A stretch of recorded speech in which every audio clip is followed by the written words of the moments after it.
Did you know a mysterious hand once wrote on a wall and brought down the world's greatest empire in a single night? It was 539 BC in Babylon. King Belshazzar was throwing the party of his life, drinking wine from sacred cups stolen from Jerusalem's temple. Then something impossible happened. A ghostly hand appeared out of nowhere and wrote strange words on the palace wall. Mene Mene Tekel Upharsin. The king turned pale with terror.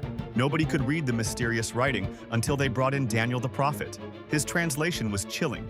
God had weighed the empire and found it wanting. Babylon would fall that very night. While the king panicked, Persian General Cyrus was already making his move. He diverted the mighty Euphrates River, draining the water that protected the city. His army marched through the empty riverbed, right under Babylon's massive walls. By dawn, Belshazzar lay dead in his palace. The greatest city on earth had surrendered without a fight. The supernatural prophecy had come true exactly as the mysterious hand had written.